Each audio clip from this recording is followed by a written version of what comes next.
Convention ഇന്നലെ ഞങ്ങളെല്ലാം ഒരുപാട് തെരഞ്ഞെടുപ്പ് കൺവെൻഷനിൽ പോയിട്ടുള്ളവരാണ്. ഞങ്ങൾ തന്നെ വലിയ ഭൂരിപക്ഷത്തിൽ വിജയിച്ച പാലക്കാട്ടെയും പുതുപ്പള്ളിയിലെയും തൃക്കാക്കരയിലെയും കൺവെൻഷനേക്കാൾ വിജയകരമായ കൺവെൻഷനായിരുന്നു. ഒരു കാര്യം ശ്രദ്ധിച്ചത്, അവസാന സ്ഥാനാർത്ഥിയും കഴിഞ്ഞ് നന്ദി പറയുന്നതുവരെ ഒരു പ്രവർത്തകൻ പോലും സീറ്റിൽ നിന്ന് എഴുന്നേക്കാതെ വലിയ ആവേശത്തിലും സമർപ്പണത്തിലും നമ്മളെക്കാൾ വലിയ ഉത്തരവാദിത്തത്തിലും UDFന്റെ പ്രവർത്തകർ ഈ മണ്ഡലത്തിൽ നിരക്കുന്ന കാഴ്ചയാണ് കണ്ടത്. കൺവെൻഷനോടുകൂടി ഞങ്ങൾക്ക് കൂടുതൽ ആത്മവിശ്വാസം വന്നിരിക്കുകയാണ്. ഒരു കാര്യം ഇപ്പോ വിനയത്തോടുകൂടി പറയാൻ ആഗ്രഹിക്കുകയാണ്. ഈ തെരഞ്ഞെടുപ്പിൽ ഐക്യജനാധിപത്യ മുന്നണി വലിയ ഭൂരിപക്ഷത്തിൽ വിജയിക്കുമെന്നുള്ള കാര്യത്തിൽ യാതൊരു സംശയമില്ല. ഇതൊരു രാഷ്ട്രീയ പോരാട്ടമാണ്. ഈ സർക്കാരിനെ വിചാരണ ചെയ്ത് ജനങ്ങളുടെ പ്രതിഷേധം രേഖപ്പെടുത്തുന്ന ഒരു പോരാട്ടമാണ്.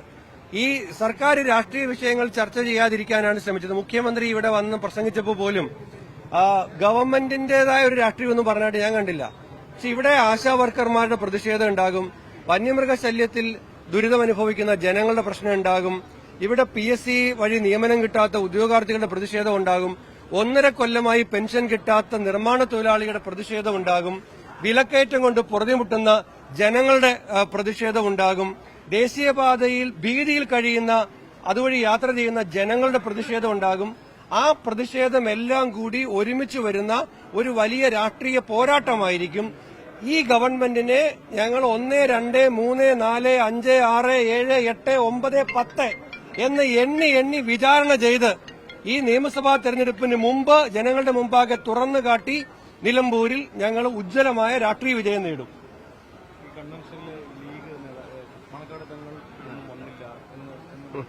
ശ്യാം, അത് ചോദിച്ചത് നന്നായി. നിങ്ങൾക്ക് എല്ലാവർക്കും വേണ്ടി ഞങ്ങൾക്കൊരു അഭ്യർത്ഥനയുണ്ട്. സാധാരണ മാധ്യമങ്ങൾ എടുക്കുന്നത് ഒരു ആന്റി എസ്റ്റാബ്ലിഷ്മെന്റ് പൊസിഷനാണ്. എപ്പോഴും മാധ്യമങ്ങൾ പ്രതിപക്ഷമാണെന്ന് പറയാറുണ്ട്. പക്ഷേ ദേശീയ മാധ്യമങ്ങൾ കുറെ കാലമായിട്ട് ഭരിക്കുന്നവരുടെ കൂടെയാണ്. കുറച്ചു ദിവസമായിട്ട് കേരളത്തിലും അങ്ങനെ ഒരു മാറ്റം ഉണ്ടായിട്ടുണ്ടെന്ന് തോന്നുന്നു. പ്രതിപക്ഷ നേതാവ് പറഞ്ഞ പോലത്തെ ആരോപണമൊന്നും ഞാൻ പറയുന്നില്ല, പക്ഷെ അത് മാധ്യമങ്ങളുടെ വിശ്വാസ്യത കളയും. ഇന്നലെ പ്രസംഗിച്ചപ്പോൾ ബഹുമാനപ്പെട്ട കുഞ്ഞാലിക്കുട്ടി സാഹിബ് പറഞ്ഞു, നിങ്ങളിത് എന്റെ ഇപ്പൊ ഇത് പിടിക്കുന്നുണ്ടെങ്കിലും കൊടുക്കുമെന്ന് എനിക്കറിയില്ല, എന്നാലും ഞാൻ പറയുകയാണ്. അദ്ദേഹം പറഞ്ഞു, മക്കത്ത് നിന്ന് ബഹുമാനപ്പെട്ട തങ്ങൾ ഇവിടെ എല്ലാം ശരിയല്ലേ? നമ്മുടെ പ്രസിഡന്റ്, ലീഗിന്റെ പ്രസിഡന്റ്, ഞങ്ങളെ UDFന്റെ പരമോന്നത നേതാവ് അദ്ദേഹം ചോദിക്കുകയാണ്, ഇവിടെ എല്ലാം ഓക്കെ അല്ലേ, കുഴപ്പങ്ങളൊന്നുമില്ലേ എന്ന് ചോദിക്കുമ്പോൾ അദ്ദേഹം മക്കത്താണ്, ഹജ്ജ് ചെയ്യുകയാണ് എന്നറിഞ്ഞിട്ട് തൊട്ടു പിന്നാലെ പാണക്കാട് പിന്നെ കുടുംബം വിട്ടുനിന്നു എന്ന് പറഞ്ഞിട്ടൊരു നെഗറ്റീവ് ന്യൂസ് നിങ്ങൾ ഞങ്ങൾക്കെതിരെ കൊടുത്തത് എന്തിനാണ്? അതിന്റെ തലേദിവസം മുനവറലി ഞങ്ങൾ ഒരുമിച്ചാണ് പരിപാടി കഴിഞ്ഞിട്ട് രാജറാണി എക്സ്പ്രസിൽ ഞാനും മുനവറലി തങ്ങളും ഇവിടുത്തെ പരിപാടി പങ്കെടുത്തിട്ട് ഞങ്ങൾ ഒരുമിച്ചാണ്. ഞാൻ പോയിട്ട് ഞാൻ പിന്നെ തിരിച്ചു വന്നതാണ്. ഇന്ന് അബ്ബാസ് അലി തങ്ങളാണ് രാവിലെ ഇത് ഉദ്ഘാടനം ചെയ്യാനിരിക്കുന്നത്. ഇതെല്ലാം അറിഞ്ഞിട്ട് നിങ്ങൾക്ക് ഒറ്റ രാത്രി കൊണ്ട് ഇങ്ങനെ ഒരു കുത്തിത്തിരിപ്പ് വാർത്ത കൊടുത്താൽ എന്തു സുഖം കിട്ടും?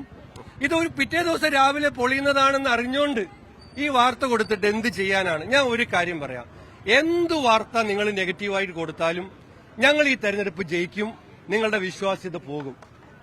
മറ്റുദ്ദേശമൊന്നും ഇല്ലാതെ അബദ്ധത്തിൽ പോയി വാർത്ത കൊടുക്കുന്നവരാണെങ്കിൽ പിന്മാറണം. മറ്റുദ്ദേശത്തിൽ വാർത്ത കൊടുക്കുന്നവരെ പിന്മാറ്റാൻ നമുക്ക് ആർക്കും കഴിയില്ല. അവര് അത് ചെയ്തോട്ടെ. അതുകൊണ്ട് ഞാൻ പറയണം, ഞങ്ങൾ അഭ്യർത്ഥിക്കുകയാണ്, നമ്മളാരും പിന്നെ ഞാൻ ഒരു കാര്യം കൂടെ പറയാം. ഇങ്ങനെ വാർത്ത കൊടുക്കുന്ന മാധ്യമപ്രവർത്തകരെ ഇവിടുത്തെ ഇടതുപക്ഷ സ്ഥാനാർത്ഥി സ്വരാജ് മുമ്പ് ഒരു പദപ്രയോഗം നടത്തിയിരുന്നു അവർക്കെതിരെ. ഞാനത് പറയൂല, ഞങ്ങൾ ആരും അത് പറയില്ല. സ്വരാജ് പണ്ട് ഇങ്ങനെ വാർത്ത കൊടുക്കുന്നവരോട് അല്ലെങ്കിൽ അയാൾക്ക് എതിരായ വാർത്ത, ഞങ്ങൾക്കിപ്പോ എതിരായാലും ഞങ്ങളത് പറയില്ല. നിങ്ങൾ എത്ര എതിരായി ഞങ്ങൾക്ക് വാർത്ത കൊടുത്താലും സ്വരാജ് പണ്ട് മാധ്യമങ്ങളെ കുറിച്ച് വിളിച്ചത് ഞങ്ങളാരും വിളിക്കില്ല. പക്ഷേ അങ്ങനെ നെഗറ്റീവ് വാർത്ത കൊടുത്ത് UDF തോക്കില്ല. ഇവിടെ UDF ലീഗാണെങ്കിലും കോൺഗ്രസ് ആണെങ്കിലും ഇന്ത്യൻ യൂണിയൻ മുസ്ലിം ലീഗ് നേരും നെറുവുള്ള ഒരു പാർട്ടിയാണ്. ആ പാർട്ടി നേരെ നിന്ന് കോൺഗ്രസിന്റെ സ്ഥാനാർത്ഥിയെ UDFന്റെ സ്ഥാനാർത്ഥിയെ ജയിപ്പിക്കാൻ വേണ്ടി പരിശ്രമിക്കുക. അപ്പോഴാണ് രമേശ് ചെന്നിത്തല വന്നില്ല. മണ്ഡലം കൺവെൻഷൻ ഉദ്ഘാടനം ചെയ്ത രമേശ് ചെന്നിത്തല വിട്ടുനിന്നു എന്ന് പറഞ്ഞാല് അപ്പൊ മണ്ഡലം കൺവെൻഷൻ ഉദ്ഘാടനം ചെയ്തിട്ട് പിന്നെ പോയി വിട്ടുനിന്നതാണോ? സുധാരേട്ടൻ കോട്ടക്കൽ ചികിത്സയ്ക്ക് പോകാനിരുന്നതാണ് 14 ദിവസത്തേക്ക്. ഈ ഇലക്ഷൻ പ്രഖ്യാപിച്ചപ്പോൾ അദ്ദേഹം പറഞ്ഞു, ഞാൻ ഇനി ചികിത്സ ഇലക്ഷന് ശേഷമുള്ളൂ എന്ന് പറഞ്ഞ സുധാകരേട്ടനെ കുറിച്ചൊക്കെ നിങ്ങൾ ഇങ്ങനെ രമേശ് ചെന്നിത്തല വിട്ടുനിന്നു, സുധാകരൻ വിട്ടുനിന്നു എന്നൊക്കെ വാർത്ത കൊടുക്കുമ്പോ ഞാൻ പറഞ്ഞത് അത് ശരിക്കും ഞങ്ങൾക്ക് ഇച്ചിരി പ്രയാസം ഉണ്ടാക്കുന്നുണ്ട്. നിങ്ങൾ ഉണ്ടാക്കുന്ന പ്രയാസത്തിന്റെയും കൂടെ ഇരട്ടി പണി ഞങ്ങളുടെ പ്രവർത്തകരങ്ങ് എടുക്കും. ഇത്രയേ ഉള്ളൂ. അത്രേ ഉള്ളൂ.